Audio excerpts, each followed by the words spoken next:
ma annyira belemerültem abban, amit csináltam, hogy nagyon nem tanakodtam, hogy mi legyen az a téma, mai téma. De hát ha már egyszer ki kell jönni a kutyámmal, Mangóval, akkor használjam már ki ezt a lehetőséget. És most találtam ki pár perc ezelőtt, hogy legyen az a téma, hogy célkitűzés, megvalósítás, egy kicsit másként. Üdvözöllek, Pál Gyula vagyok. Az apropót az adta, hogy a cég, ahol ott vagyok, mint MLM tag, hogy nagyjából sejtsd, hogy a nagyságát. Idei célja az, hogy legyen egy 2 milliárd eurós forgalma. Ugye azt átszámítva dollárba kb. 2,6 milliárd dollár.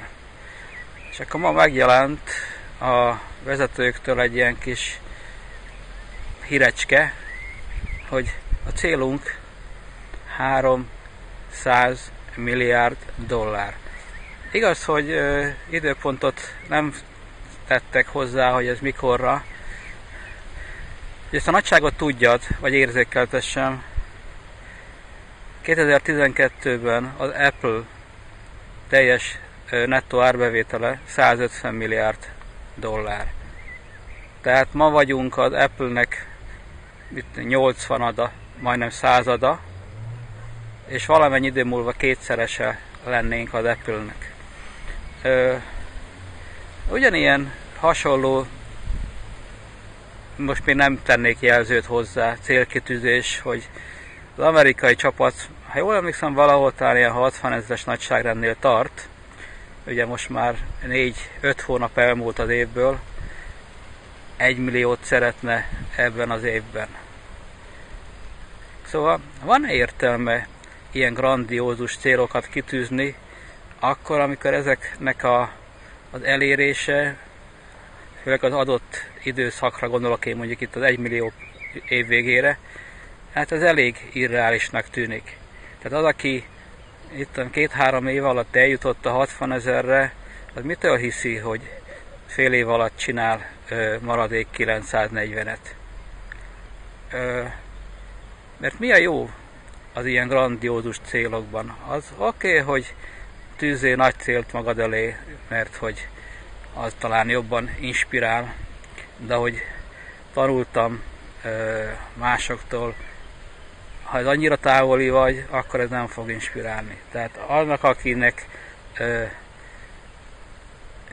3-400 szorosára kéne növelni az árbevételét, őnek ez nem inspiráló. Annak, akinek mennyi? 15 szörösére kéne növelni a taglétszámát fél év alatt, annak ez nem inspiráló. Vajon miért tűznek ki MLM cégek ilyen őrült célokat maguk elé, illetve a tagságuk elé? Nem gondolják azt, hogy évvégén ez bárkinek a memóriába ott marad, hogy volt egy szép grandiózus célunk, aztán nagy túró se lett belőle? Nem célszerűbb valóban elérhetőbb célokat kitűzni, amiket nem azt mondom, hogy lazán, de általad elérhető erőfeszítéssel el is lehet érni? Szóval,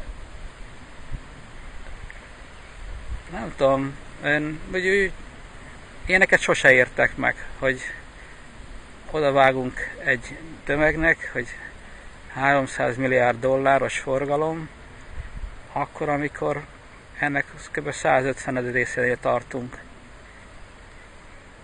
Van olyan hülye, akit ez inspirál? Bocs már a kérdésért. Na, szóval ezen gondolkodtam itt gyorsan. Remélem a szél az békén hagyta a felvételt, és várlak vissza holnap is. Szia, ciao.